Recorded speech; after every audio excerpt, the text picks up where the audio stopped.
force with which two lives come together.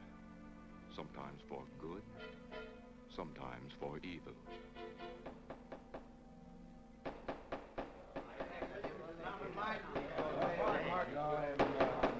I say, Williams is out of line on there. I'm definitely against it. Williams Seems to forget we have our stockholders to answer to. Phone Mrs. Williams, Della. Tell her to be ready in about an hour, and I'll pick her up. Yes, Mr. You phone San Rafael and see if those papers are on the way over from the executors. Yes, Will.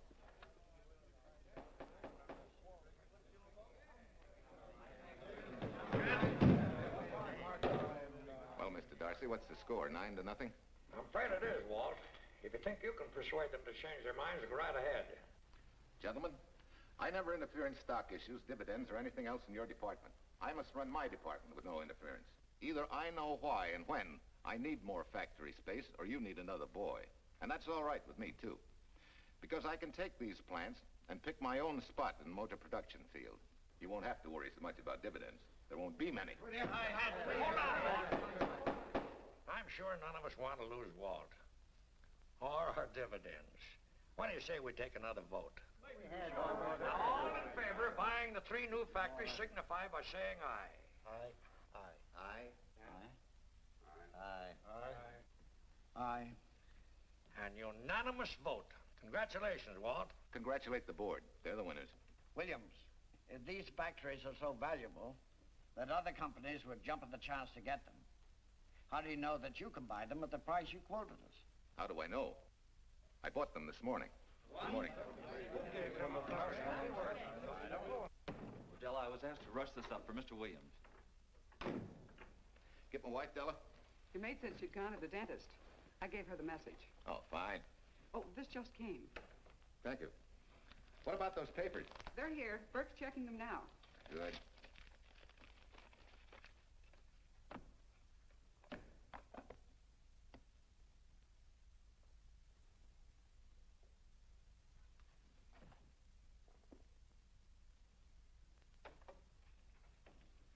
Congratulations, Walt. Take a look at Clause 4. Those provisions haven't been clarified yet. Oh, no? I wanted to leave for Tahoe right away. Get Judge Deering on the phone, will you? Never mind. I can get faster action if I run out to San Rafael myself and stick with him till they're right. Yeah? Mrs. Williams on 3. Oh, put the blueprints of that new diesel in, will you? I want Jackson to see him. Hi, Duchess. I'm afraid now we won't be able to leave till about 5 o'clock. What? You're not going with me, but I counted on it. But I thought as soon as Dr. Harris took care of whatever it was, I'd feel better. I don't. Stupid thing still aches, and I certainly wouldn't be a very desirable driving companion. No, seriously, darling, you run along and buy your little factories and hurry home. I'll send you back to the office. And cheat me out of my goodbye kiss? Not a chance. I've got to drive over to San Rafael. I'll stop on the way.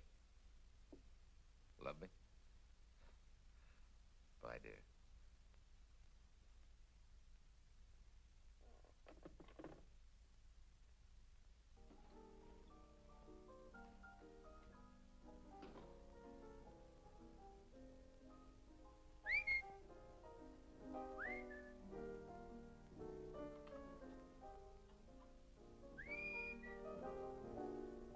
How do you expect me to whistle through a toothache?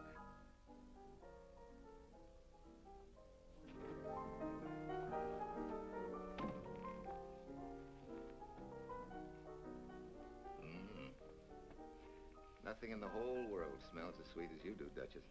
Certainly don't feel sweet. I was grouchy as an old bear. Well, old Doc Williams can give you something to fix that. Close your eyes. Relax a minute. Take a look at that and see if you don't feel better. Oh, Walt. Oh, darling, it's beautiful.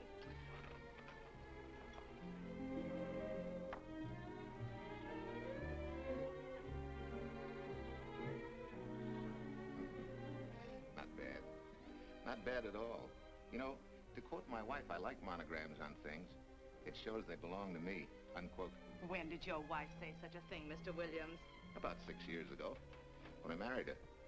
She gave me the first monogrammed shirts I ever owned. Those were the words on the card. I still have it. I certainly hope your board of directors never discovers what a softy you are. They won't, don't worry. I have only one vulnerable spot. What really happened this morning? All I got out of Della was that you stalked out of the office with blood in your eye and were back in no time with canary feathers in your mouth. Oh, I clipped those birds' wings, but short. No one's gonna vote me down, sweet. Not when I know I'm right. Mm-hmm. But how did you convince the board of that so quickly? With subtle hints and easy persuasion. Like this. Either I get what I want, or you get yourself another boy. And that's all right with me, too. Walter! What a clumsy ox. I'm sorry, Duchess. Oh, please, sweet, don't be so upset. Oh, if you could have seen your face. Oh, don't bother, dear. Sulin will take care of that. Not exactly a good prescription for nerves, huh? You know, you're wrong, Dr. Williams. The way I feel now, a good cat nap will probably make a new woman out of me. And if it's not going to make you too late... Yes? Well, I'm sure that by 5 o'clock I'll... Swell. I'll run over to San Rafael, get things ironed out, and be back for you by 5. On the nose. Darling, wait. That's perfectly silly. I'll take a taxi cab and meet you in Sausalito. There's a drugstore on a corner opposite the square. I'll be there at 5 o'clock and we can go straight on up to Tahoe. That'll save you all that late afternoon traffic and all that time it'll take to come and pick me up. Smart woman, my wife. Thinks of everything. Where's your bag, honey? Oh, Sulin still has some things to press for me. Sure you don't mind taking a taxi? Very sure. Sweet dreams, Duchess. See you at 5. I better get going. Bye, honey.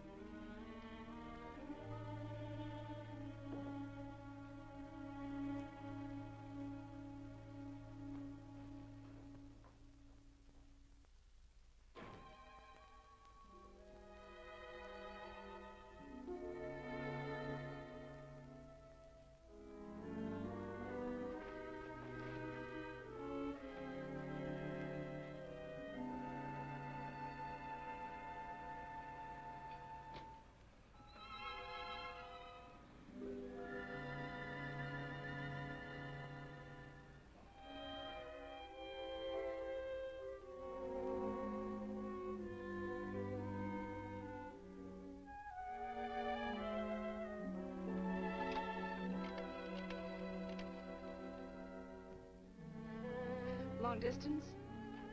I want Berkeley 79721.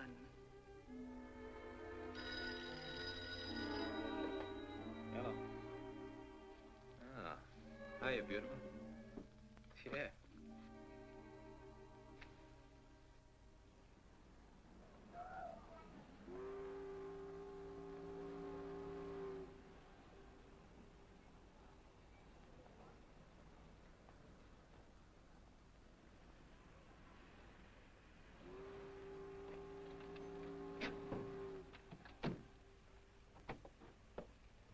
Here. Don't forget, turn this stuff over to a bellboy at the airport hotel in Oakland. Tell him to hold it for Jack Burns. Jack Burns, the airport hotel. That's right, I'll be checking in later. What do I owe you? $1.15 a hair. All this stuff back to Oakland. Yeah, here. Buy yourself a new kit. Thanks.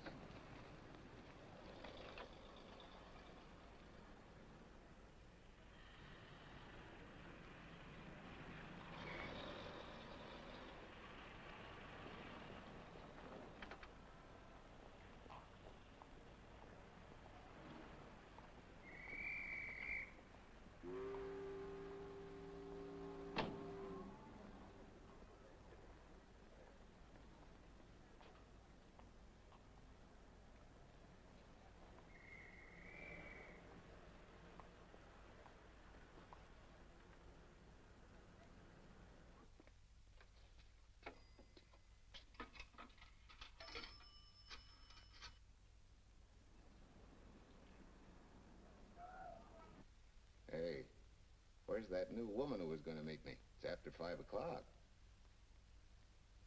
Oh. Gee, I was so sure you were going to be okay. Maybe you better get yourself another dentist, huh? Of course I understand, honey, of course. Just to prove it to you, I'm coming right on home. No, you really mustn't, darling. I'm going to be perfectly all right, really. And besides... Besides what? Well, I've done something you're not going to like. You remember Aunt Margaret back in Illinois? You mean the old gal in Evanston? I'm way ahead of you. How much? Well, it isn't money this time. It's another relative. Her favorite nephew, Jim Torrance. All of a sudden, right out of the blue, just after you left, he telephoned me from Berkeley. Okay, Judge, I'll see him when I get back. Well, you don't understand, dear. You're going to see him right away. I'm what? Well, all he seemed to want was to be able to get back to Illinois, so I... So you buy him a ticket. That's easy. Well, it isn't. I offered to, but he got huffy and said he didn't want any handouts, and... Well, without thinking, I told him we'd pick him up and give him a lift as far as Denver. I won't say I'm getting exactly an even trade for you, but where do I find this guy?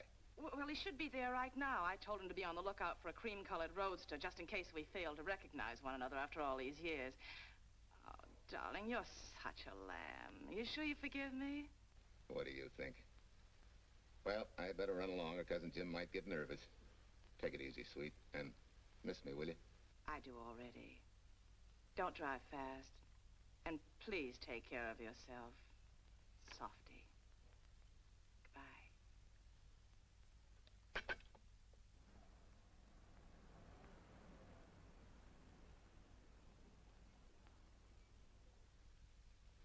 Hello, Della? Yeah, Mrs. Williams wasn't able to go with me. Now, while I'm gone, you see that she gets her roses every morning.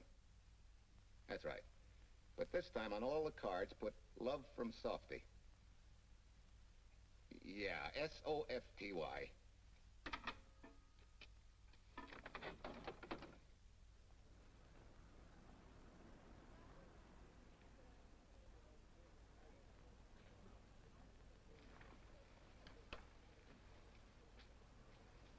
Hello. You must be Jim Torrance. Yeah, that's me. I'm Walt Williams. Hi, Jim. Hi. Where's Irene? Oh, she's a little under the weather at the last minute. Worse luck. Oh, that's too bad. I was hoping I'd see her. Yeah, I'm disappointed, too. Where's your luggage? Oh, I'm wearing it. Less trouble that way.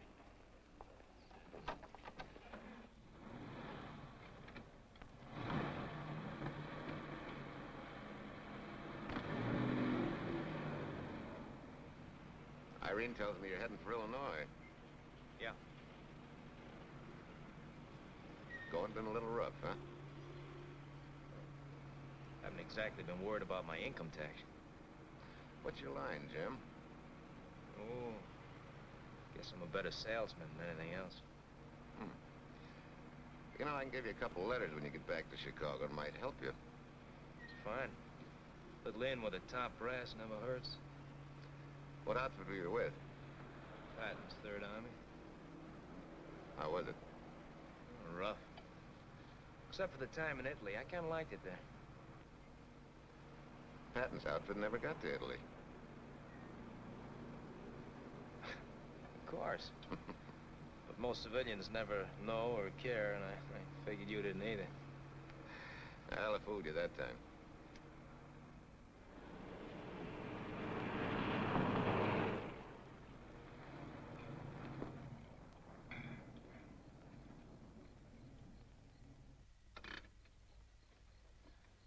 Our last chance to chow for a while. How about it? No, thanks. I grabbed a hamburger while I was waiting for you. I can still taste the harness.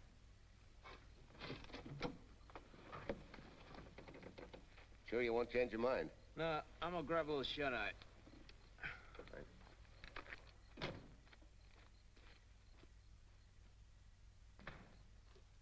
Chicken sandwich and a Coke. One chicken sandwich. Chicken sandwich coming up.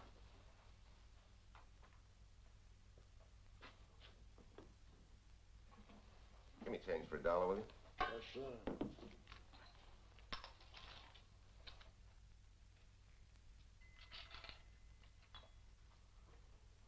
Thanks.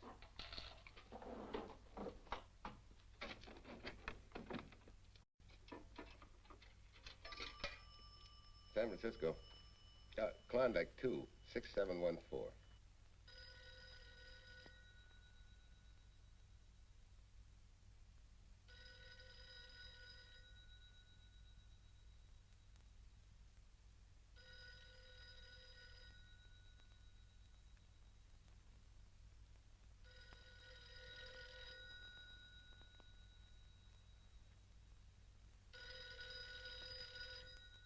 Klondike 26714 does not answer. Oh. Well, try Sutter 1, 2599, please. Bayview Apartments. Oh, yes, Mr. Williams. No, your maid isn't there tonight, sir. Well, she said Mrs. Williams was taking something to make her sleep and wasn't to be disturbed. But perhaps... No, don't disturb her. Just leave a message that I won't forget about a certain problem. Mm-hmm. I think I have it, sir. You want her to forget all about a certain problem. Softy, is that S-O-F-T-Y, sir? Softy is going to take care of it thoroughly. Is that all? Yes, that's all. She'll understand. Be sure she gets it the first thing in the morning. Right.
Oh, hi. Yeah. It's been so long since I've been behind the wheel of anything but a Caterpillar or a Jeep, I had to find out what a real buggy feels like. Why don't you drive for a while? Oh, swell. Nothing would suit me better.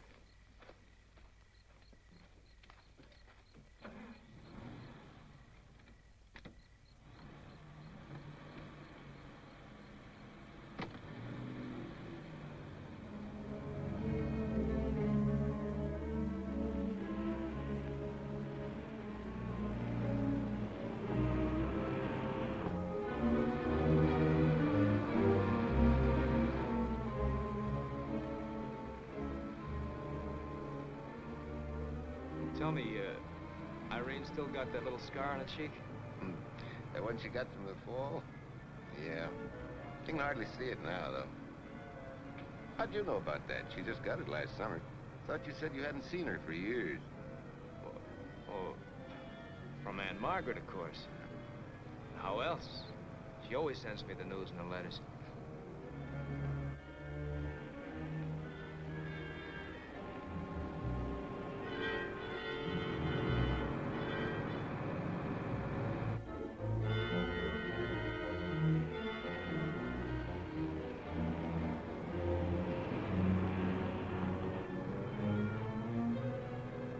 Your Aunt Margaret will be pretty happy to see you. Irene says you're the favorite nephew. Afraid my lovely cousin was just giving me a build-up for your benefit. You don't know Irene. Maybe not.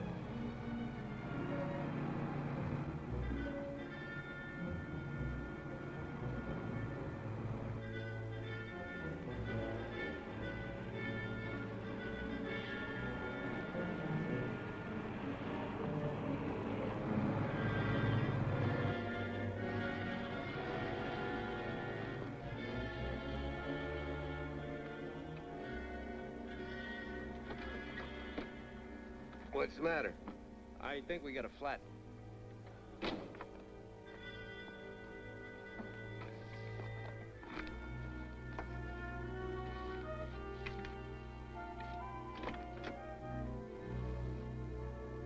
Yeah, flat as a flounder. Well, let's get to work. Hey, look out there, young fella. That's quite a drop.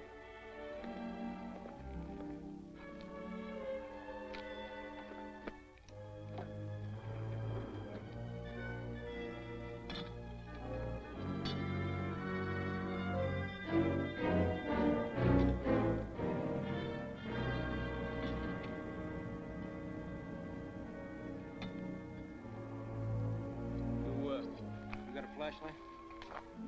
I think I have. Get the jack. I'll take a look.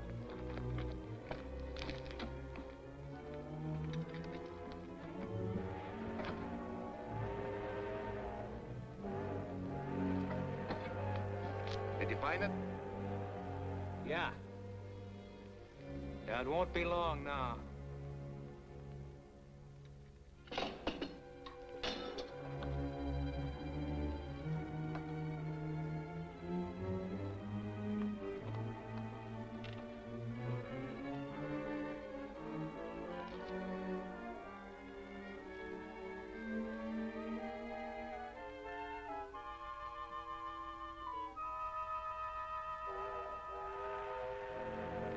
Come on, let's get going.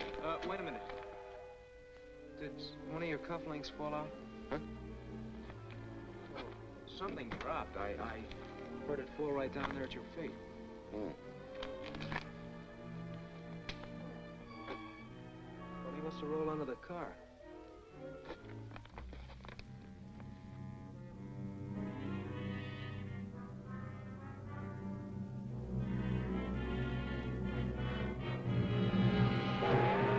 Irene and me, sucker!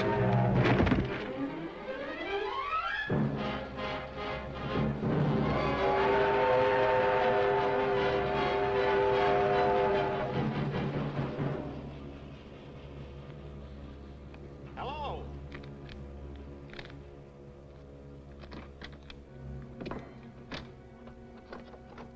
Need a hand? No. I'm all set now. Okay. Good night.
That guy must be crazy.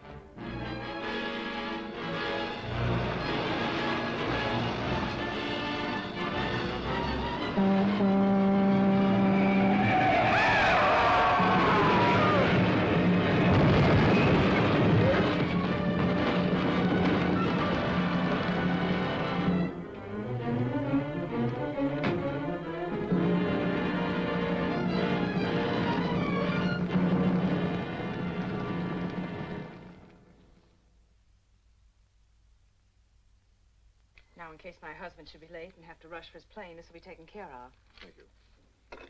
Tell Mrs. Burns to 302.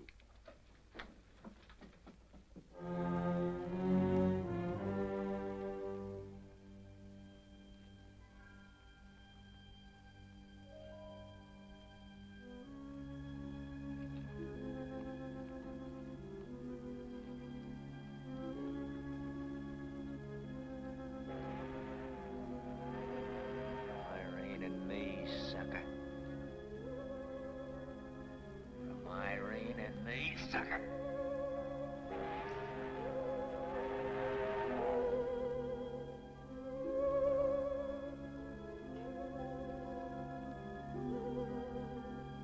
Take care of yourself. Softy. Softy.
Young lady, Excuse me. I want to see Mrs. Walter Williams. I'm sorry, sir, but she left orders not to be disturbed. I'm sorry, too. Lieutenant Quincy of the police department.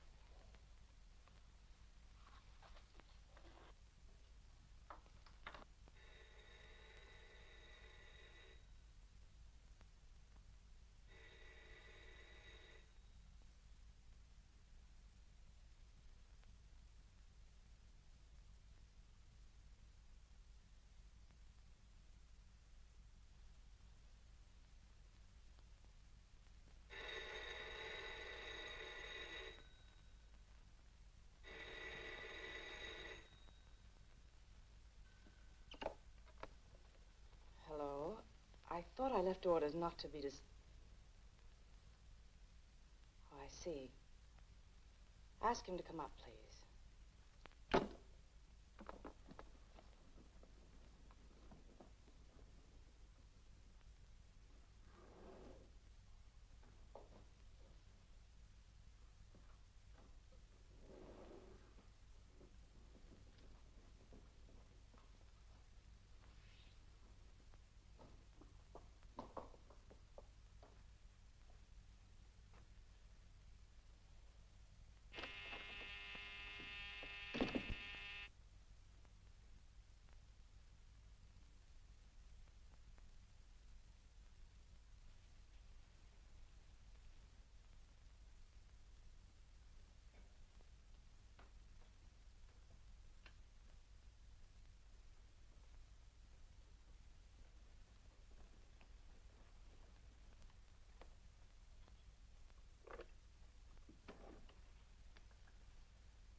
I'm Lieutenant Quincy with the police department. I'm sorry to disturb you at this hour, but... may I come in? Of course.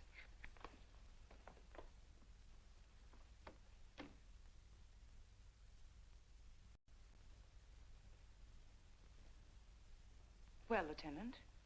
Did your husband go on a motor trip late this afternoon? Why, yes, he went to Denver on business. Why? Was he driving a packet roadster? Yes. Is anything wrong? I'm afraid there is. Won't you sit down? Has something happened to my husband? Yes, Mrs. Williams. He's dead, isn't he? Yes. Oh, Walt, I knew something like this would happen. I begged him time and again not to pick up hitchhikers. But it wasn't a hitchhiker, Mrs. Williams. It was just an accident. He ran into a truck, a gasoline truck. You mean there was fire? He must have been driving pretty fast. I don't think he felt anything after the crash.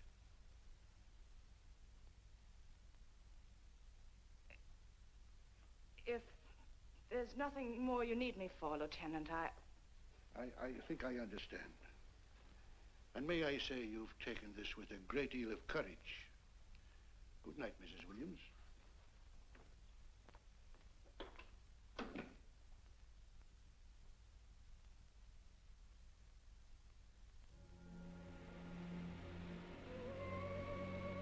take care of yourself. Softly. From Irene and me. Softly.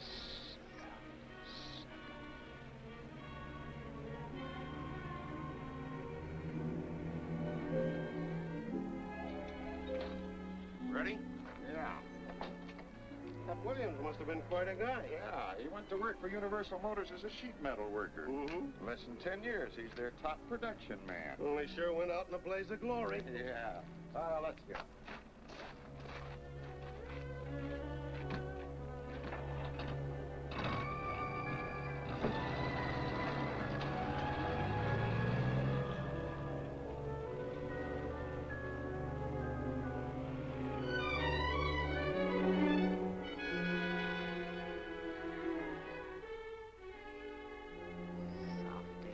From Irene and me. Sucker. Sucker. Sucker.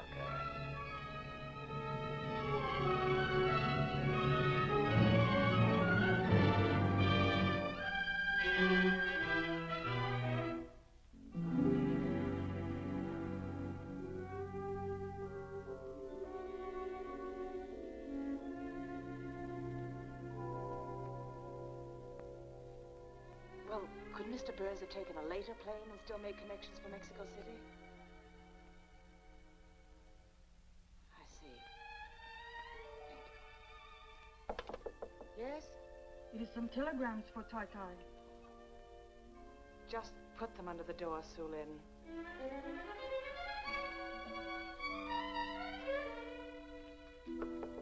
Please, Tai Tai, a policeman Quincy most anxious to see you. Ask him to wait, Sulin.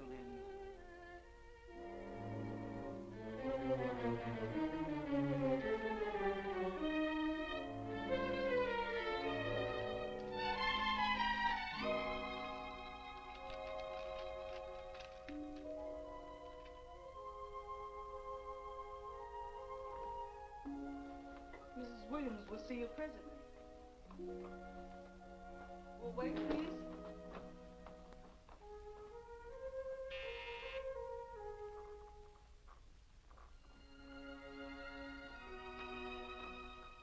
Flowers for Mrs. Walter Williams. Thank you.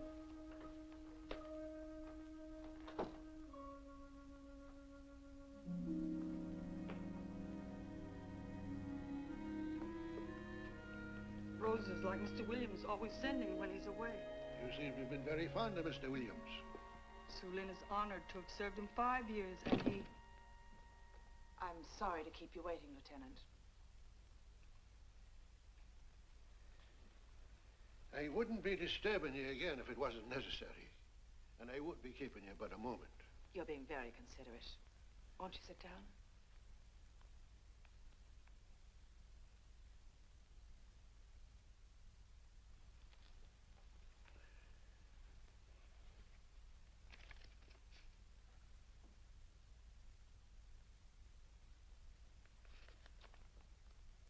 everyone's been most thoughtful. And why shouldn't they be? Forgive me. I'm all right now. What was it, Lieutenant? The state police would like to have some information. They found some wavy skid marks for quite a distance on the road, as if the car had been out of control when it crashed. Tell me, was Mr. Williams a reckless driver? Why, no. He was a fast driver, but certainly not reckless. Well, was he a heavy drinker? Quite the contrary. Well, what about his health? Could he have had a heart attack and lost consciousness before the accident? Why, no. He was in perfect health, but he'd been working much too hard lately and was overtired. Perhaps he fell asleep at the wheel last night. Oh, poor darling. If only I'd been able to go with him last night, he might still be alive. Well, maybe so and maybe not. You mustn't blame yourself, Mrs. Williams. Fate plays an important part in these matters. Your handkerchief.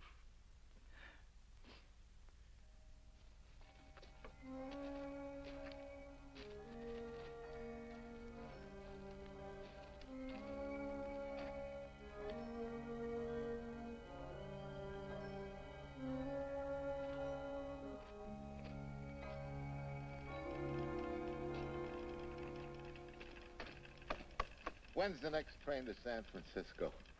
10 a.m. tomorrow. You sure there isn't one sooner? No, I'm sorry.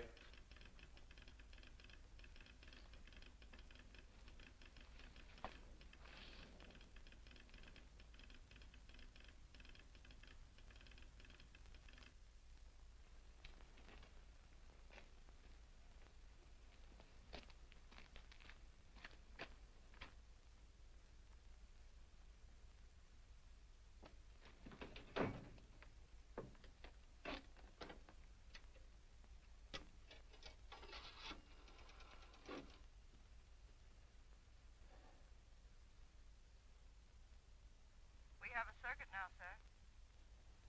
Evanston. Calling Mrs. Margaret Hubbard's residence in Evanston. One moment, please.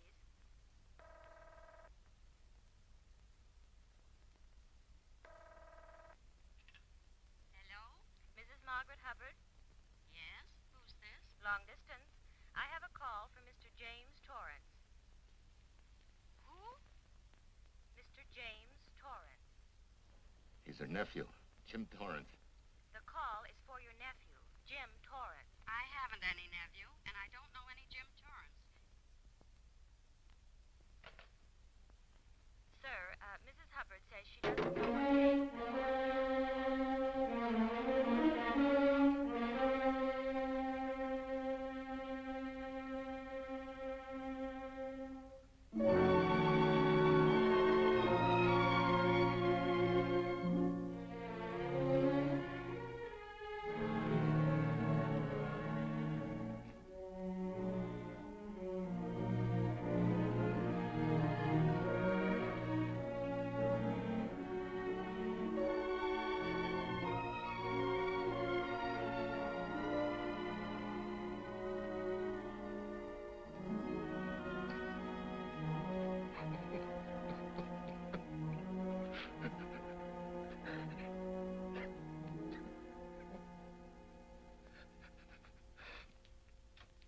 What's the matter, son? Looks like you need a doctor. Doctor? I can't leave the station, but old Doc Bender's just across the road there. Yeah. Doctor? Think you can make it? Yeah. I'll make it.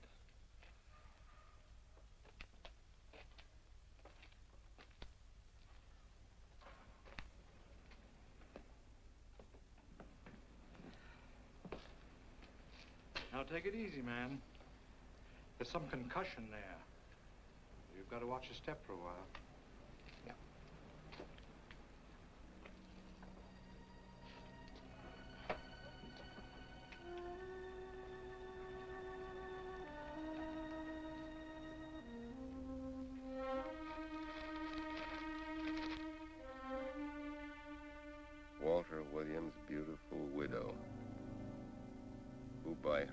request sat alone in the family alcove during the service.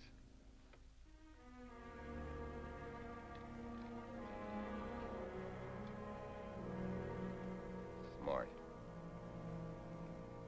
Someone might have caught her licking her chops.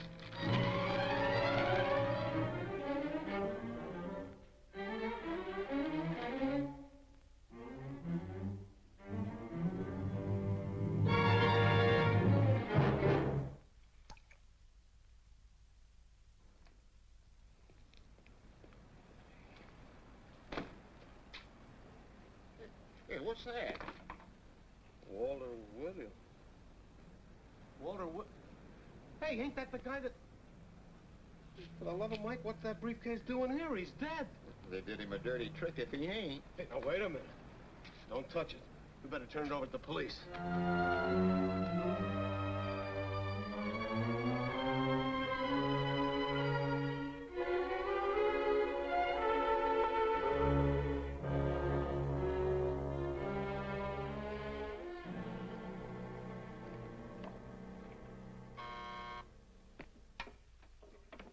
Homicide, Captain Callahan. Oh, yes, Chief. The Duke just came in from Washington. The fingerprints are those of a James Torrance. Yeah, I'm putting Quincy on it. Right. It sort of opens up a new can of peas on the Williams accident. There's the FBI reporting the guy. Playing with the lady's affection seems to come natural with him. All you got to do, Quincy, is find him. Yes, that's all I got to do. Last known whereabouts of Jim Torrance was in a moving van somewhere between Sacramento and Points East. Yeah, wait a minute. Last known address, care of his sister, Mrs. Joseph Rossetti. Irving Apartments, Berkeley. Well, what are you waiting for, Quincy? Let's go. Did Torrance leave any forwarding address? No, he said he was going to send it to me. Sorry to trouble you. Oh, Lieutenant, if you should happen to hear from him, will you let me know? There's an unpaid telephone bill and a bundle of laundry. Laundry. Let's have a look.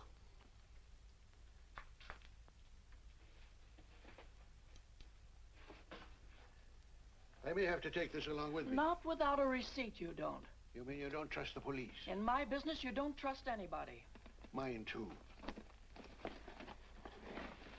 Holy St. Valentine's Day. Look, he had the same thing on his shirts, too.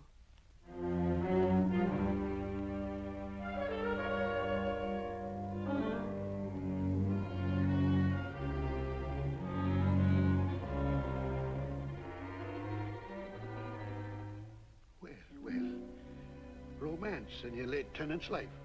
Did you ever see the lady? You know, I never did. But I always knew when she'd been here, the wonderful perfume. I lay you 10 to 1 she's a rich widow. Could be. Wait, I'll get you his telephone bill. Pretty fancy stuff for a hitchhiker. Yeah, but he's a pretty fancy hitchhiker. According to the shirt maker, a certain lady in the town had these made special. And they're just like her husband's. Only his initials were WW. Sort of smells, don't it, Cal? Now take a look at this little item that was also found in the laundry. I for Irene and W for... Well, it could be for Williams, too, couldn't it? Yeah. Homicide, Callahan speaking. Hello? Oh, hello, Fitz. Hello. What news? Oh? Any luck? Both days, huh? Swell. Have it typed up and sign it. This report of Fritz will be a nice little topper for this pile. His checkup shows calls from Torrance's phone to Williams's private number, and a flock of them going the other way, including one on the 7th and several on the 8th. The 8th, in case you've forgotten, is the date of Walt Williams' accidental death. Well, that ought to be enough to get an indictment out of the grand jury. Go pick her up. I'd like to play a long shot first. It might give us 2 for 1. Well, take 'em one at a time. A bird in the hand is not going to lead us to its mate. I'd like to give the lady a little more rope. Well, Thanks. I thought you'd agree.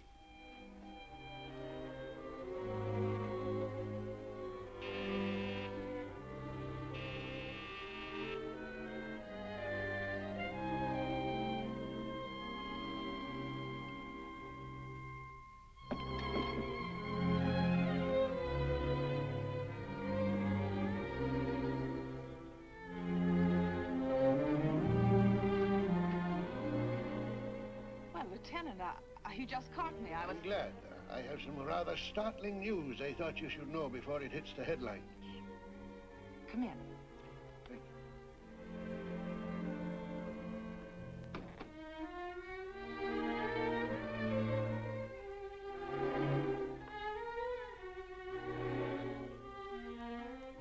Sit down, won't you, Lieutenant? Thank you. I'm very anxious to hear about this news. It seems that your first hunch, remember, that a hitchhiker was responsible for your husband's death? Well, Mrs. Williams, you may have been right. Why, I don't understand. Your husband's briefcase turned up in Kansas City yesterday in a moving van that had stopped at the scene of the accident that night. Apparently, the murderer made his getaway in it. That explains the wavy skid marks that made us suspect your husband was ill or unconscious at the time of the crash. Yes, I suppose it does. And by now, the man is probably out of the country and never will be found. Don't you worry, Mrs. Williams. There were fingerprints on that briefcase. And as soon as we get the FBI report from Washington, his identity will be known and his description sent out on police broadcast. Oh, we'll find him all right. But just now we're keeping things quiet so the murderer will feel safe until we are ready to close in on him. Yes, I can see the wisdom of that. Yes, I thought you would understand and cooperate. As soon as we know his name, it is possible that you might recognize it as someone with a motive. There's that possibility. You know I'll do everything I can to help. I'm sure of it. Now I'll run along. You'll hear from me. I'll let myself out. Don't bother. And don't worry. Good day.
$1.35.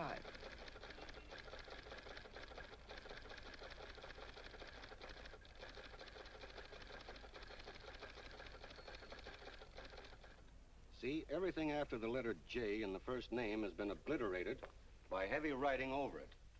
The only impress letters legible are those between words or before them, like RNS at the end of this name here, and the Hotel Santa here before the word Evanston. Well, Tom, don't you think it's about time you retired? Why, there isn't even evidence there of Mrs. Williams' intent to communicate with Torrance. And who do you think she beat a path to the telegraph office to wire to? The League of Decency? I'll tell you what I think, that you should have brought her in when I first told you to. By the time we get her now, she'll have figured out a way to tip Torrance off. He'd be that much tougher to find. Not unless she's tipped him off from your office. Ernie's got her on ice waiting for you.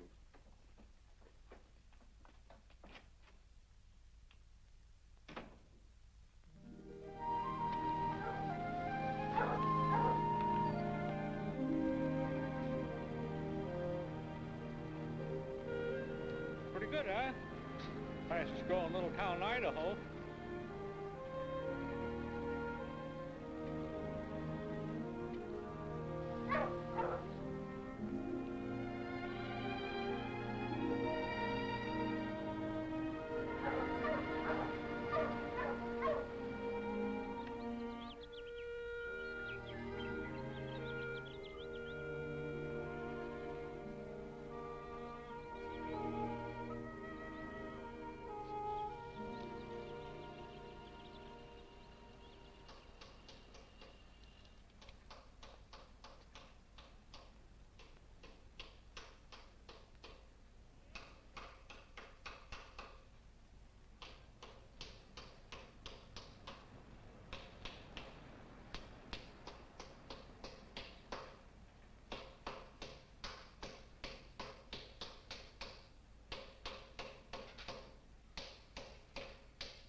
heart, son? You trying to wreck that engine?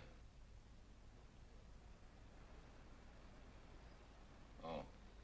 Sure. It's a hobby of mine. The way you're going at it, you can't miss.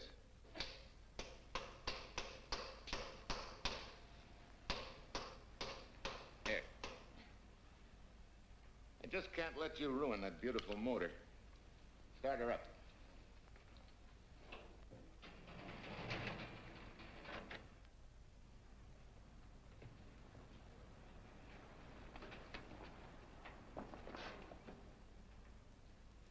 Okay, start her up.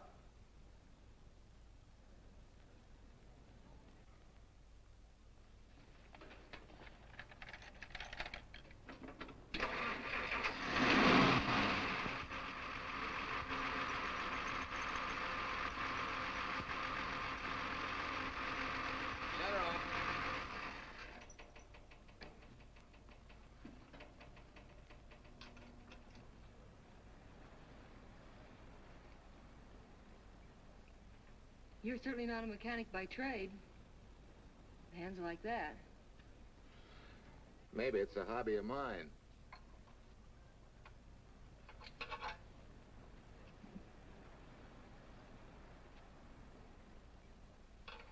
Gee, what happened to your head? Perhaps I was talking when I should have been listening. Okay? Okay by me. Thanks a lot, Hill. So long, Marcia. Bye. He's all right now. You better lay off though till the boss gets back. I'm the boss. I guess the new cars are a little bit over my head. Now, with a jalopy, it's different. Aren't there any mechanics around here you can hire? No, they all went over to the new factory in Mansville. I guess they got better wages. Tough break. Yeah. How much do I owe you? Oh, forget it. Well, I'll be shoving along. Well, at least have a cook in the house. You might as well. Marcia, can I use your phone a minute, please? Sure, help yourself, Uncle Ben. Never rains but what it pours. 650, please. Flat tire this morning. Now the danged engine stalled on me. Nice and cold. Wilson's garage?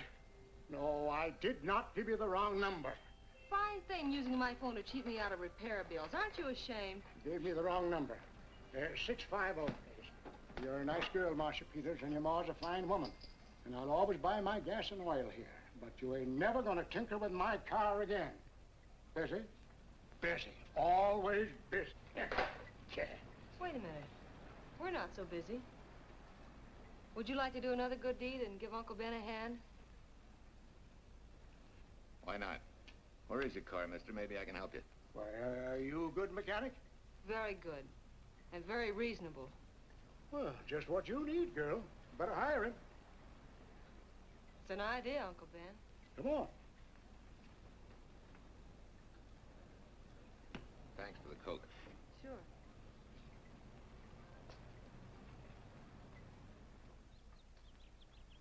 Well, I got Uncle Ben fixed up all right.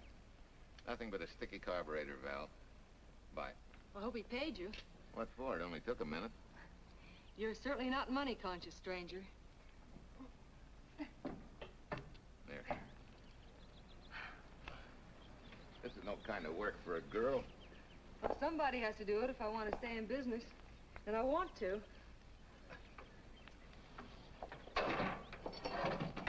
Must be some business that you're better suited for. Couldn't you lease this place to somebody? Sure. I did while my husband was overseas. But when he was killed in Okinawa, well, we'd made a lot of plans for the future here. And I had a hunch he'd like it if I took over and tried to make a go of it. Takes more than a hunch to do that. I got along famously. Business has been fine until lately when the help got short. Could be again. I had a good mechanic. Yeah. You sure need one, all right. Well, for Pete's sake, say yes or no. Do you want the job or don't you? You mean you'd hire me without knowing anything about me? You can repair automobiles. What else do I need to know? Except your name. Well? Why not? Sure. I'll try it for a while till you get someone permanent. The name's Bill Walker. Okay, Bill, it's a deal. And maybe if business gets real good, you'll want to stay. Oh, don't count on it. Where does this go, on the rack? Yeah.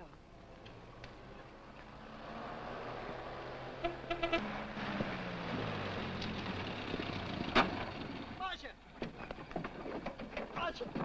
It happened! It's a boy, 8.5 pounds. Pair of shoulders like a prize fighter. Well, congratulations, Papa. How's Jane? Ah, perfect. Everything's perfect. Gotta get down to the store and tell the gang. Almost forgot. Oh, gee, thanks, Ed. I'm sorry, I won't have enough for the gang. Yippee!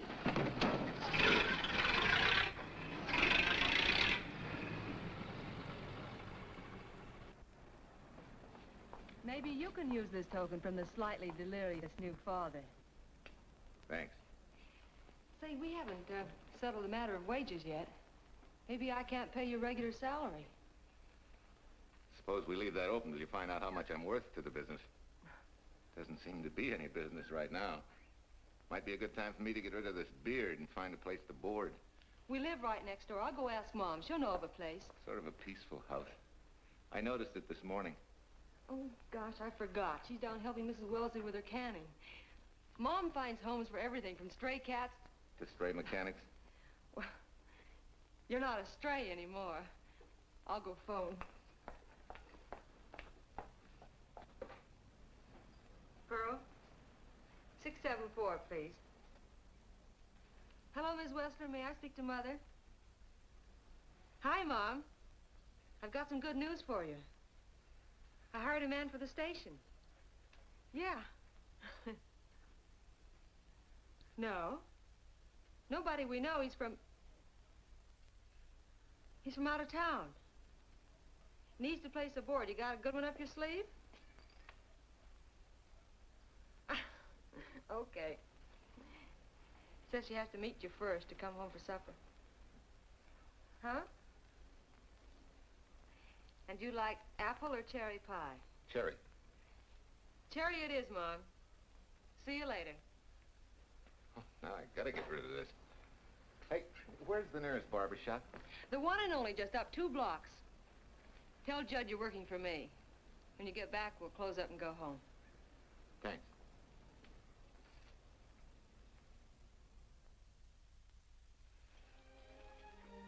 Oh, that's real nice. You must have had a good bringing up, young man. Thank you for the young man. We thank thee, O Lord, for thy bounty, and ask thy blessing on this food, and on the new friend who shares it with us. I hope you're good and hungry, Mr. Walker. Who wouldn't be? Marsh eats like a sparrow, with all the hard work she does. May I have your plate, please? Well, she can start taking it easy now. Boss, the help. Thank you.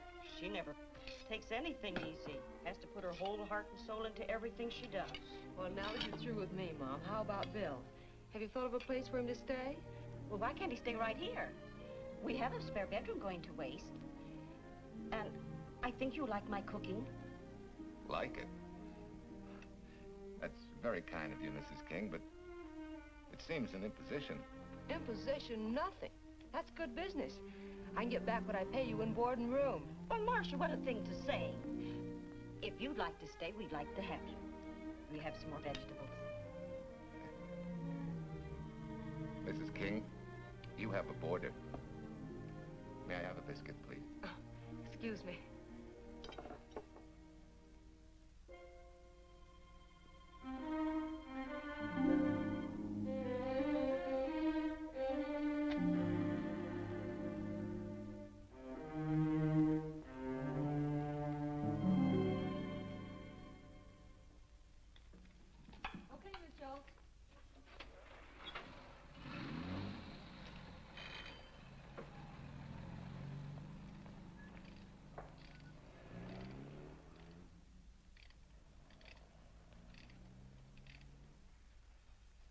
It's wonderful the way tools seem to come alive in your hands.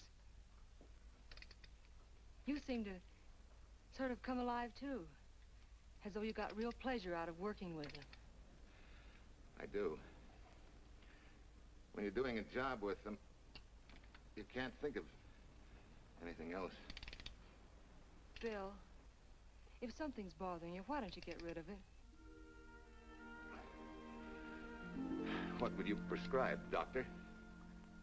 Amputation. For that stupid chip on your shoulder.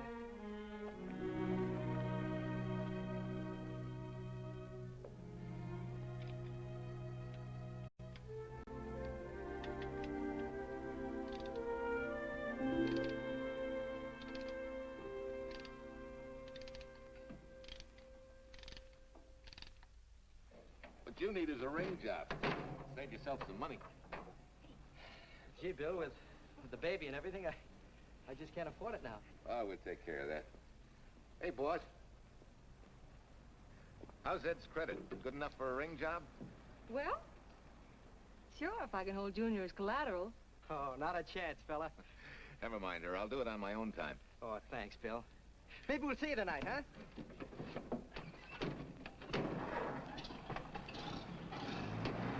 Some shoulders, huh? Yeah. Some father, huh? Bye, Marcia. Bye, Marcia. Bye. Nice kids. Hey, was Ed clowning about their being hard up? No. Things have been pretty tough for him ever since he got out of the service. Fix a car for him, Bill, and only charge him for the labor, okay? Then he gets it for free. I'd already figured on knocking that off. Say, we could make it an anniversary present. Anniversary of what? Junior's arrival, and mine, 3 months ago today. Time certainly flies. That was a lucky day when you came to MP service. Your work's been bringing in a lot of business. I'm glad of that. Hated to have fallen down on Mom and you. Say, look, boss, why don't we three celebrate tonight and go to the movies? Ed said he and Jane were going. Well, that lets Mom out. She'll be babysitting. I'd love to go, Bill. I haven't been in ages. Here's your opportunity. Go to work.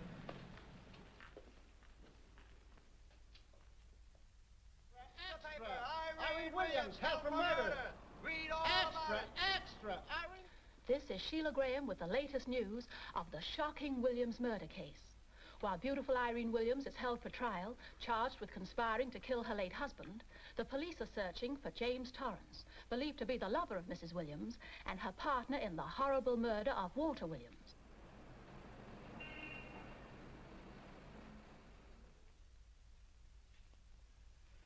If I'm handling your case, my dear Mrs. Williams, I want 1/3 of everything you get. You're out of your mind. You don't realize what I'll get as Walt's widow. Perhaps you don't realize the spot you're in. Torrance's fingerprints were found not only on your husband's briefcase, but, in a manner of speaking, on your reputation as well. There's a detective named Quincy, a very smart cookie. He isn't exactly for you. Frankly, Mr. Warner, I'm beginning to wonder if my attorney is for me. Underestimating the enemy's ammunition would scarcely be wise. Now, if we can get to trial before Torrance is found, they'll never get a conviction. But... But what? if he shows up, we may have to fry him. Oh, no. Let's not cross that bridge until we have to. But if it comes to a choice, we're not going to burn, are we?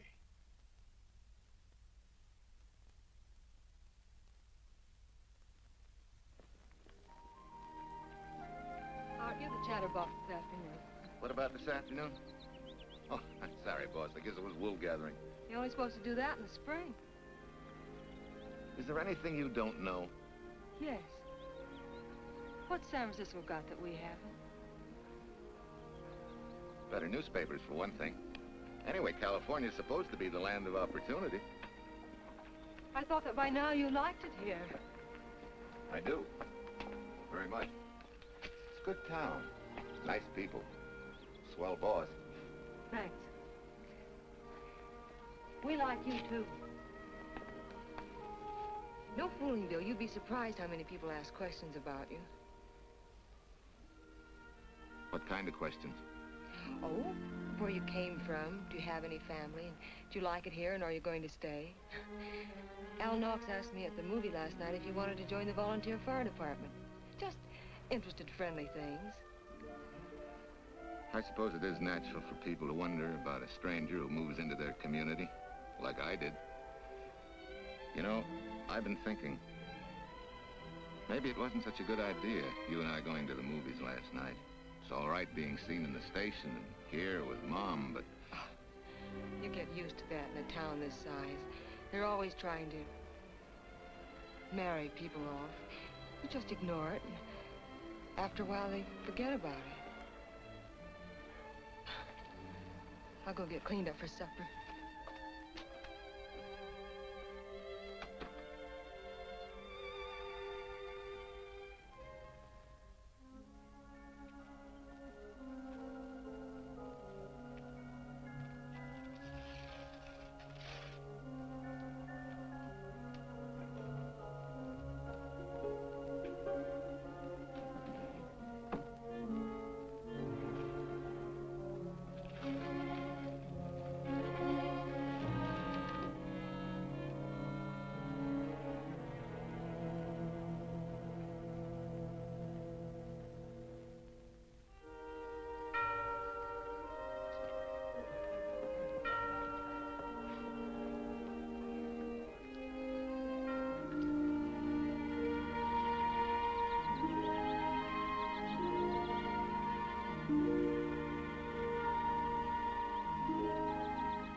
You know, I hate to tell you how many years this Sunday takes me back. Did you always fall asleep during the sermon? I wasn't asleep, Mrs. Peters. I merely closed my eyes to concentrate. Oh, well, that's what you call it. I had to nudge you to stop you from nodding. Quiet. You're disturbing my reminiscent mood. Even smells the same. Could be the same bees buzzing in the same clover. As they say, you can take the boy out of the country, but... A rolling stone gathers no moss. It has to stop rolling sometime, doesn't it, Bill? Sometime, maybe. We grow a very becoming shade of moss here in Larkspur. Don't you think? You grow a lot of nice things here. Anyone in particular? You'll have to skip the answer to that one. Someone tore it out of the book. You're married, aren't you, Bill? Yep. That's right. You must have loved her very much to have been hurt so deeply. To be so afraid of someone, even yourself. Maybe it's better that way. Then no one gets hurt. Bitterness and hatred hurt everyone. Can't you see, Bill? They're like a wall that shuts out all the sunshine from a garden and lets everything wither. Make room in your heart for something else, can't you? I guess this is my day for sermons. Sorry. As Mom would say, you never get rich minding the other fellow's business. Hey, that's a flyer. I'll be seeing you.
Mrs. Wesley sent a couple of jars of peaches.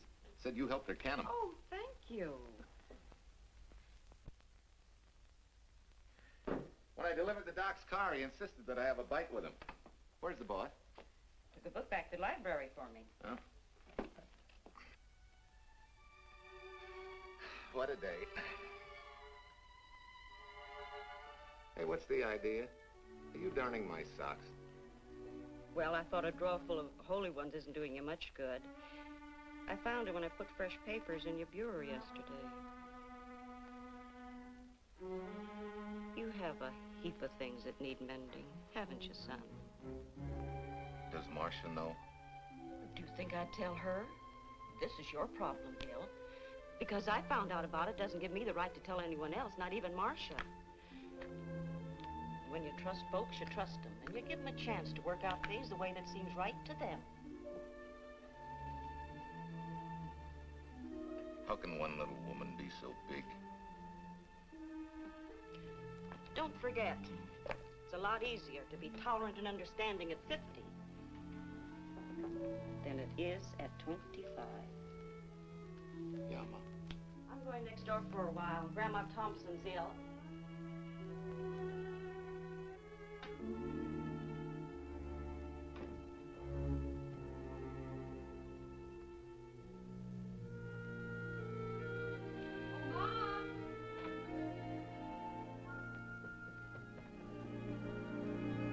Bill, are you home? Bill, are you in there? Yeah. Mom went next door, Marcia. Hi. Do you work awfully late? Oh, about 6. Anything wrong? Come in. I want to tell you something. I'm checking out. Has something happened? No, just... I'm doing what I should have done a long time ago. Moving along. But why, Bill? My name isn't even Bill. There isn't any Bill Walker. I'm Walter Williams. The late Walter Williams. Walter Williams?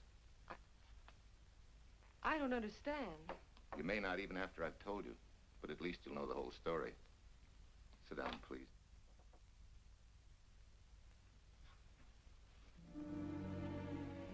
Finally, Larkspur. And you. From there on, you know. I'm glad you're going back to make things right. Going back? Wild horses couldn't drag me back. What are you going to do about your wife? Nothing. You're going to let her go to trial for murder? Oh, no, Bill. Why not? She tried to kill me, she and her cousin. But they didn't. Who says they didn't? Let them try and prove it. No matter what your wife did, she can't be tried for something that didn't happen. Oh, Bill, can't you see? You bet I can see. She deserves everything she's getting. Sorry part of it is they'll never convict her. No, Bill. The sorry part is you're not big enough to take a hard jolt to your pride and to your ego. Sure. It hurts to be tricked and cheated by someone you loved and believed in. But that doesn't give you the right to take justice into your own hands, to trample on the hearts of others and walk out on life. A barren, frustrated boyhood. A marriage to a woman who accepted my love, yet despised me so thoroughly she resorted to murder.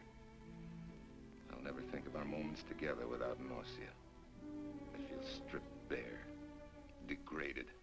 Because you've closed your mind and heart to everything else. Even me.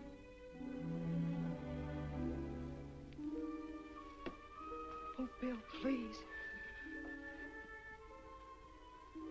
Don't destroy the one chance we have for happiness. We haven't got a chance. Doing the right thing never works out. I know. In this world, you turn the other cheek and you get hit with a lug wrench. Forget me, boss. Try and forgive me.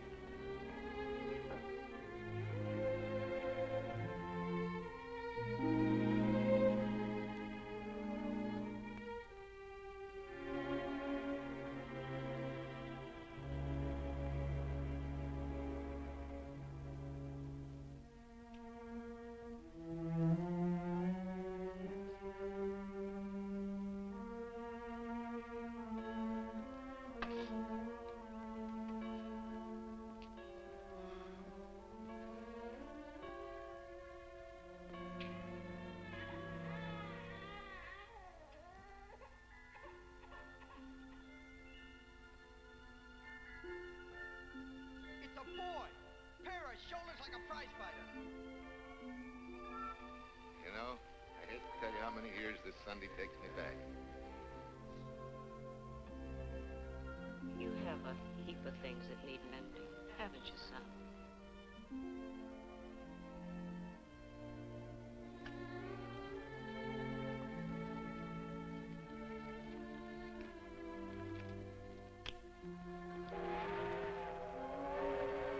Take care of yourself. Soft hair. Soft as sugar. You're not big enough to take a hard jolt to your pride and to your ego. Sure. It hurts to be tricked and cheated by someone you loved and believed in. But that doesn't give you the right to take justice into your own hands. Trample on the hearts of others and walk out on life. Oh, Bill, please. Don't destroy the one chance we have for happiness.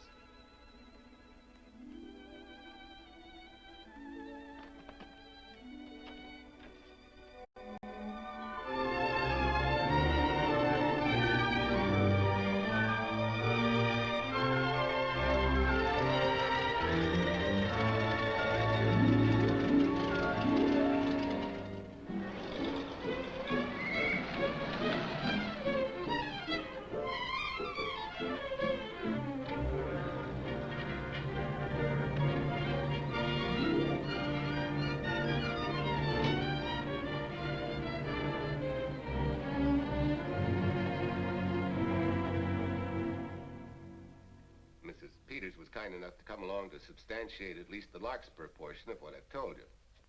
Very thoughtful of you, Mrs. Peters. Mr. Williams, when you read in the newspaper that the hitchhiker who attacked you had been, well, a close friend of your wife's for some time, it must have been a great shock to you. I didn't come here to discuss my emotional reactions, Lieutenant. If you need me for anything further, Captain, my office will know where to reach me. Let's go, Marshal. Just a minute, Mr. Williams. We'll need your signed statement for the grand jury when we ask for your wife's release. It won't take long to be typed. Yeah? All right.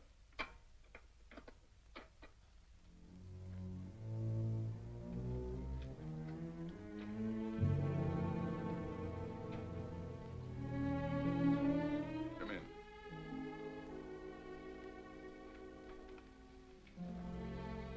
Sit down.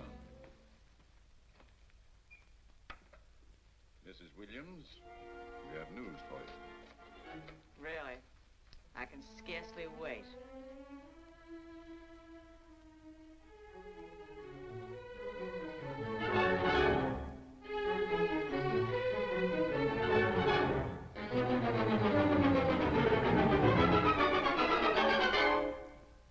It seems it was Torrance who was in the car when it crashed. Jim?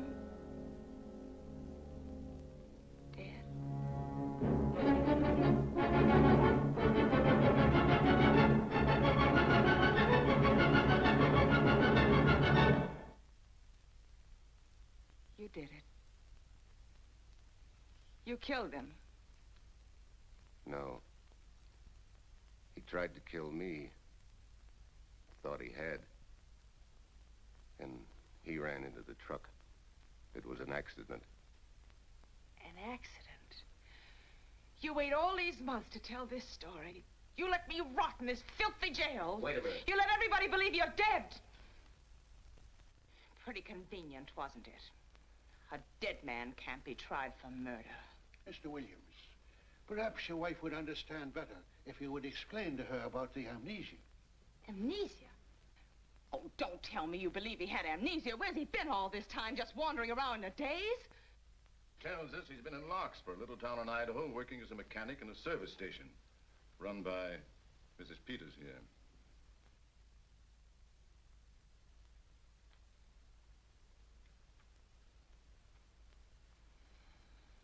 I understand perfectly. Now that my chance for happiness is dead, I suppose you'll demand the divorce I begged you to give me so that I could marry Jim. That's fantastic. Yes, isn't it? After you telling us that the man you picked up was a perfect stranger. Well, that's not true. The time and place for meeting Jim had all been arranged. I must advise you There's a law that a wife can't testify against her husband. There's a law against murder, too, but that didn't stop him, and nothing's going to stop me until I'm through. It's all right with me, Captain.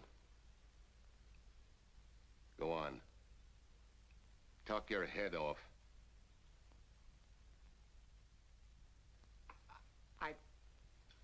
I was to have gone with him to Denver. He insisted on it, although I was quite ill. Several hours before we were to leave, he came home. There was a violent scene. He threatened to kill me unless I agreed to give up Jim. And I wish he had. This is incredible. Not one word that she has said is true. Then you have nothing to worry about. Mrs. Williams, was there a witness to the threats you mentioned? No. Unless the maid overheard. She was in the apartment. In fact, she picked up the pieces of the vase that he threw at me. Where's she now? I don't know. She left me suddenly after all this began. Please, could the questions wait? I feel rather ill. Will you have Mrs. Williams ready for the grand jury at 10 o'clock tomorrow morning? That's all.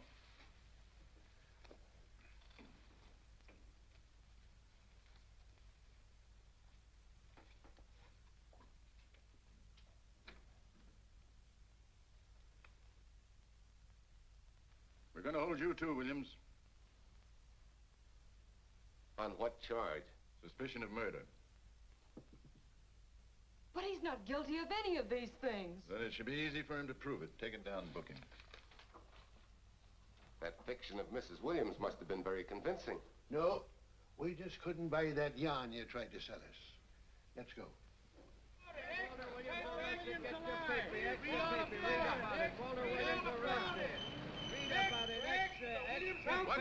What's the White Freed and murder charge? Extra, get your paper. Walter Williams charged with murdering wife's lover. Extra, get your paper. Irene Williams goes free. Husband held. Extra, get your paper. White Freed and murder charge. Walter Williams charged with murdering wife's lover. And Daly's going to cover Williams' office. Okay, boys, hop to it. I want all I can get by 10 a.m. tomorrow for the grand jury. Okay, Chief. Oh, Tom, don't miss a bit. Dig up everything you can on Williams and the Peters dame. You sort of believed Irene Williams' story, didn't you, Ben?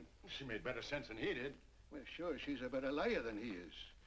Don't forget, I went all through her grieving widowhood with her. She's a bad customer. Well, that's for the grand jury to decide, and Williams insisted on letting her talk. So it's his funeral. Funeral, all right. Especially with that yarn he told. But murder's out of character for him. There's a few pieces missing somewhere. There might be in Idaho, if it's not too much out of character for you to get going. You're going to miss me, Cal, when I retire next year. Maybe I'll join Private Eye and solve your cases for you.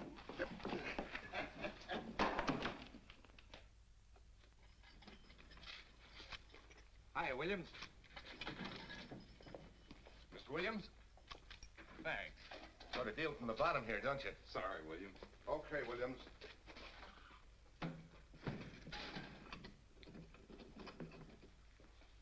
Well, not very good news, judging from your faces. Well, Walt, the grand jury returned indictment against you. Mrs. Williams was released. I see. Now, don't you worry, Walt. We'll have you back at work where you're needed, and in short order. Come on, Eldridge. There's a visitor waiting far more attractive than we old fogies. We're just leaving, Mrs. Peters, but remember, don't hesitate to call on me for anything. Thank you so much.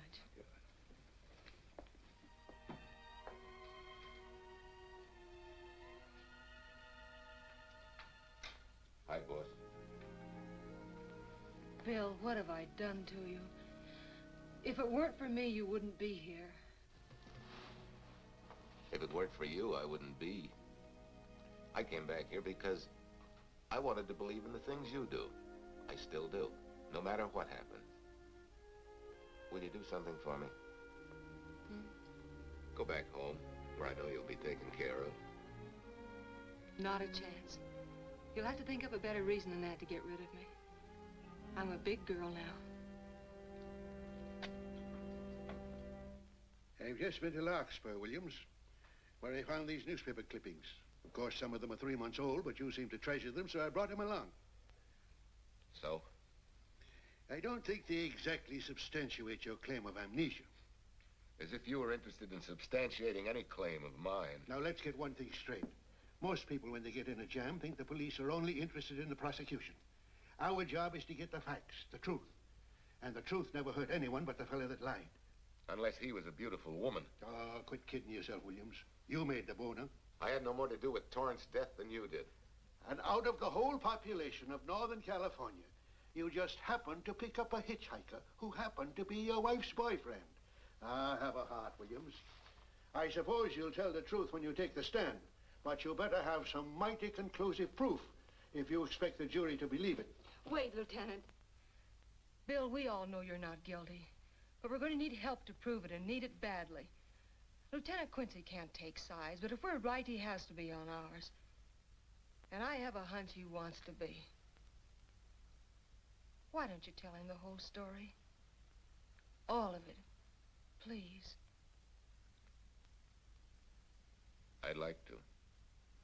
Quincy, very much. Guess I should have told the whole truth in the first place. But I wanted to clean this mess up with as little scandal as possible.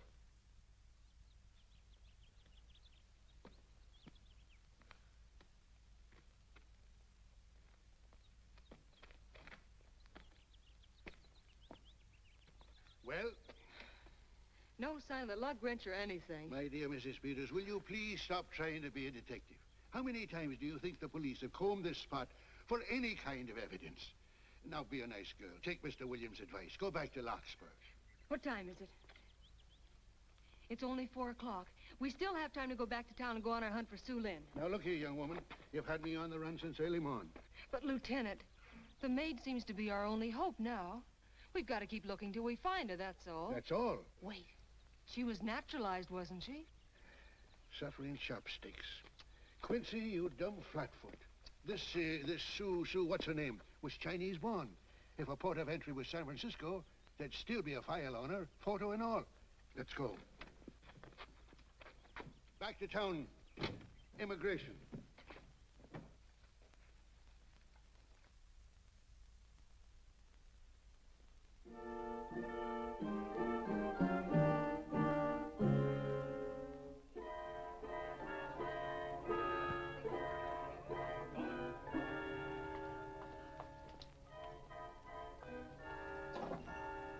The council has given us the right lead.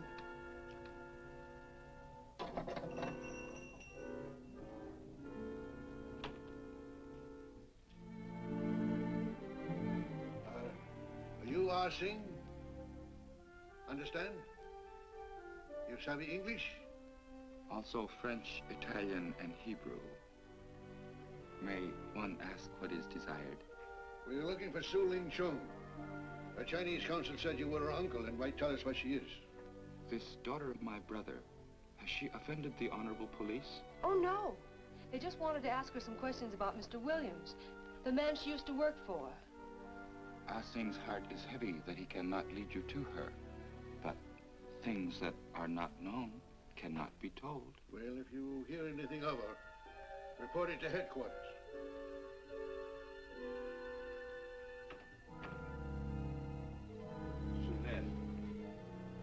Untruth is not good for soul, and not wisdom when told to policemen. Better for the soul to be kind than to be wise. Su Lin must keep silence to help in this matter.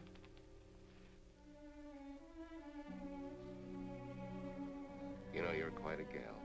In case I haven't told you lately. You're just too easily pleased, that's all. There must be a way out. Why can't we find it? Oh, buck up, boys. Tomorrow's another day. Yesterday you go to trial. Bill, I'm afraid. And the state intends to prove, beyond any reasonable doubt, that the defendant, Walter Williams, did, with malice aforethought, kill the deceased James Torrance, whom he knew to be his wife's lover. And that with his victim dead beside him, he drove his car into the course of an oncoming truck. jumping clear himself some seconds prior to the crash. And subsequently, he made his getaway in the back of a loaded furniture van. And for 3 months, as Bill Walker, he laughed at justice.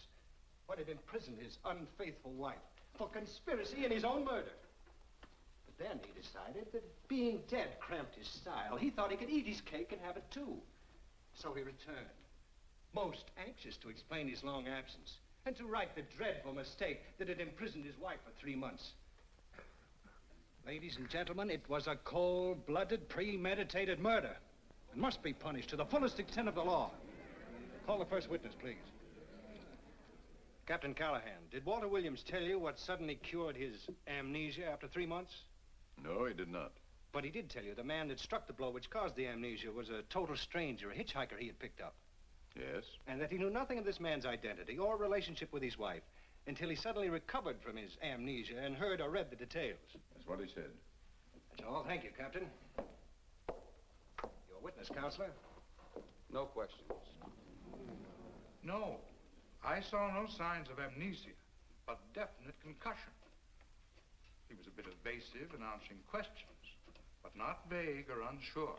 In your opinion, Doctor, could this head injury have been caused by a fall? Yes. If the head had struck on some object, such as a stone or a metal pipe. That's all, thank you. Your witness. Dr. Bender, are you familiar with a tool known as a lug wrench for changing automobile wheels? I'm afraid I am, sir. I've had a regular epidemic of flat tires lately.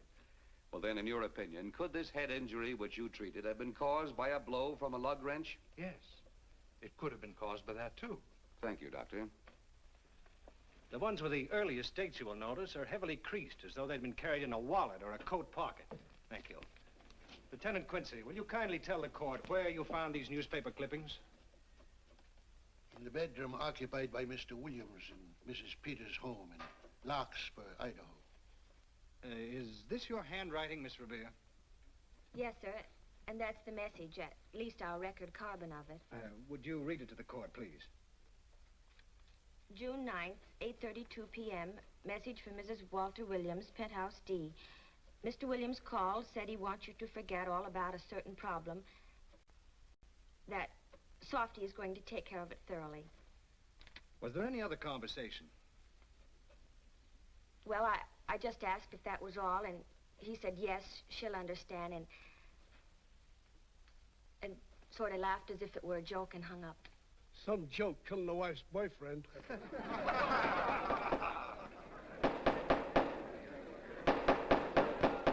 is the state versus Walter Williams.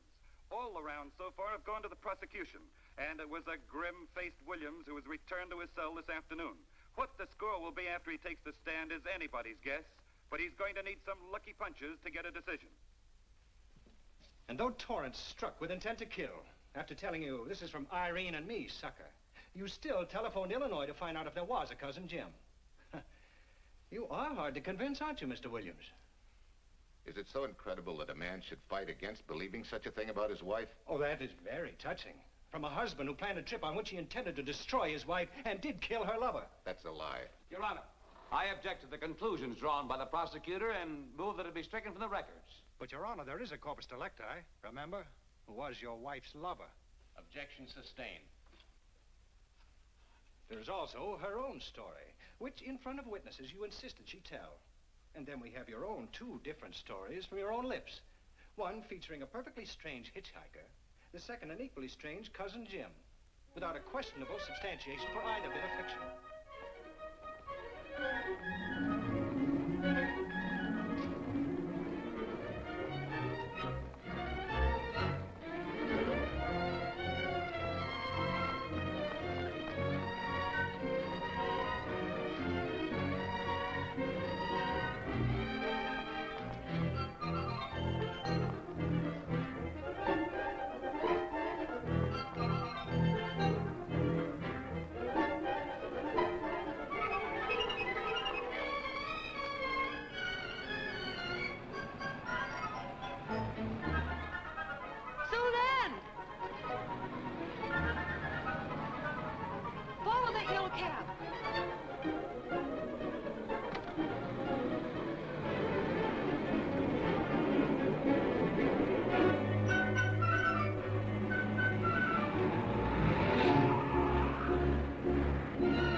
remember me, don't you? I was here with Lieutenant Quincy from the police department.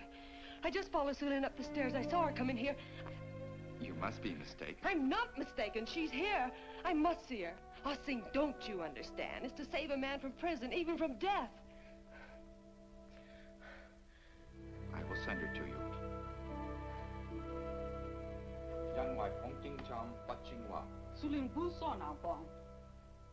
Oh, Sue Lynn, we've been looking for you all these weeks. Mr. Williams needs your help so desperately. I cannot help. You must forget that you found Sue Lynn. Forget it? But you're his only witness. You're the only one that can help. Not as a witness. Only with silence can I repay his great kindness to me and my family in China. Why? For I heard other things.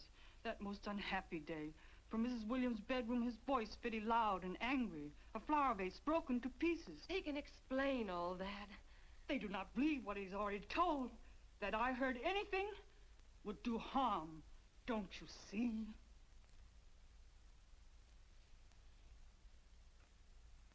Yes. Much sorrow comes from women who know not honor and truth. And Mrs. Williams, she was not true even to that Torrance man. What made you say that? That night when he was killed, her sickness was but wall of falsehood, behind which she could go secretly to a meeting place. You mean she went out that night? Sue Lynn, are you sure? Yes, because next morning in her bedroom I found street shoes that had been worn. Her coat on the closet floor with the sleeves turned inside out as though removed hurriedly. And in one pocket, a door key to some hotel. Sue Lynn, that's it. Proof that she and Torrance had planned to meet that night after he killed Mr. Williams. What hotel was it? Oh, I don't remember. The key. What did you do with it? Returned to coat pocket. Come on. We'll get to Lieutenant Quincy. He'll know what to do. And pray, Sue Lynn, every step of the way.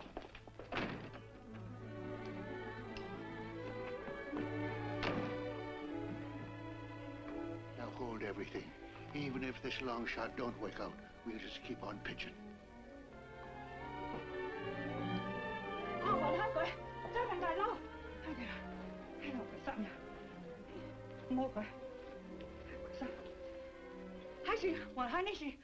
Here it is, yes. Room 302, Airport Hotel, Oakland.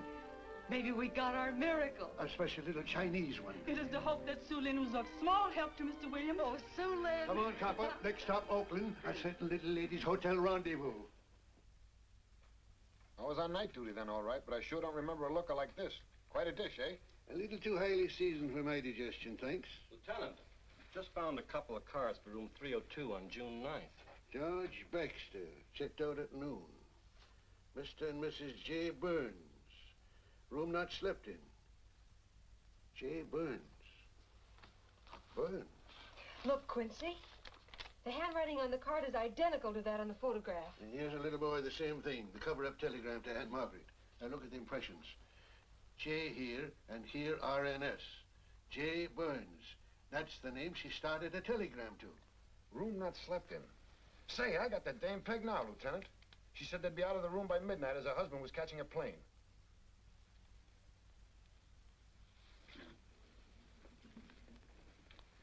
But Quincy... Reservation for Sam Andrews. Yes, sir. This ties it all up, doesn't it? Yeah, like a greased pig. What do you mean? We've got the evidence now, the proof. Of what? Sue Lynn's theory that Irene was playing the field? This evidence only proves that she came here to keep a date with a man named Burns. We can't even prove that he didn't keep the date. But you know he didn't. There wasn't any Burns. It was only a name that she and Torrance used. Fine. If you can prove that, Williams will be free. But none of this will prove it. Sorry, copper, but we are just up another blind alley. Willie? Yes, sir. There's a couple of sample cases from Mr. Sam Andrews. Came up from the station this morning. Take them to Parlor B right away. Sure thing, sir.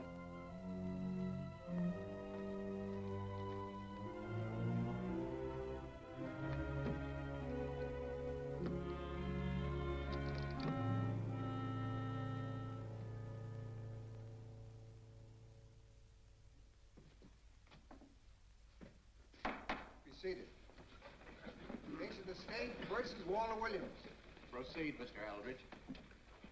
Your Honor, we will call Mrs. Irene Williams. Take the stand, Mrs. Williams.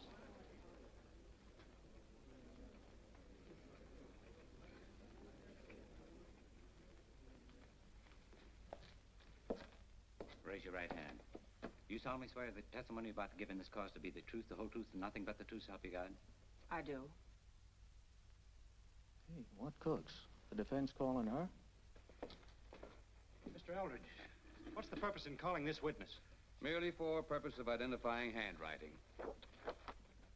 Now, Mrs. Williams, this photograph of you... Was stolen from my apartment. So, according to the inscription, to Walt, my adoring and adored husband, Irene, this belongs to Mr. Williams. This is your handwriting, isn't it? Of course. I'm touched that he should have wanted it so badly. And this telegram, addressed to Mrs. Margaret Hubbard. Is that also your handwriting? It is.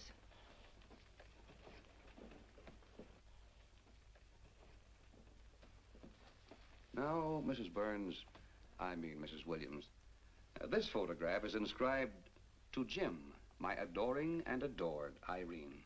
Did you write this, too? I see no point in all this. Merely answer counsel's questions.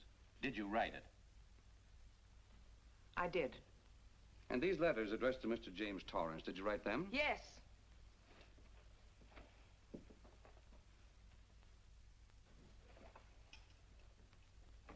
And this monogrammed garment, a gift from you to Mr. Torrance? Why must I be tortured again by all this? I never made any secret of my love for Jim Torrance.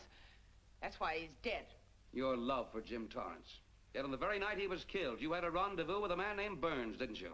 I don't know what you're talking about. I don't know any man named Burns. I was at home that night, very ill. Oh, yes, the sleeping pills. Well, you must walk in your sleep then, for you spent at least part of that night at the Airport Hotel in Oakland, where you registered for Mr. and Mrs. J. Burns. Don't waste the court's time trying to deny it. This is the registration card that you signed at 9:20 p.m. And there's the room clerk who assigned you to room 302. And this, Mrs. Williams, is the key to room 302, which you very carelessly left in the pocket of a coat which was found in your closet yesterday. All right, I was there. Now are you satisfied? Not quite. This J. Burns, Mrs. Williams, was his first name Jack? Yes. Have you been in contact with him lately? No, no. How long since you've seen or heard from this Jack Burns? Well, I don't know. I don't remember. You bet she doesn't remember, because there isn't any Jack Burns, and there never was. That was an alias for Jim Torrance. And it was Torrance who was to have met you that night, after your charming little plot to kill your husband had been duly executed. It's not true. It's not true. I have bad news for you, Mrs. Williams. I can prove it's true. These pajamas, these letters, this picture, all of which you identified for the court, were found in this suitcase, which is full of the clothes and personal belongings of Mr. James Torrance. And the suitcase was found in the baggage room of the Airport Hotel, where it's been held since June 9th. And it says on this tag, in large print, hold for Jack Burns. That is all, Mrs. Williams. Just a moment, Mrs. Williams. Your Honor, in view of the evidence presented, we now ask for a dismissal of the state's case against Walter Williams. And we intend to charge Irene Williams with conspiracy to commit murder against her husband, Walter Williams. Oh, no.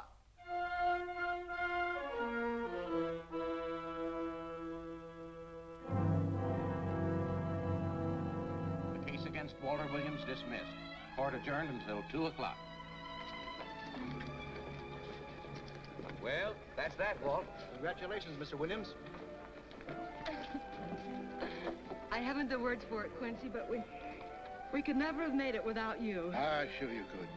You know, son, right always wins if you give it a little push, especially when you get a copper like this one to do the pushing. Well, I'll be seeing you. You know, it'll seem kind of strange being able to eat and sleep without someone getting in your hair all the time.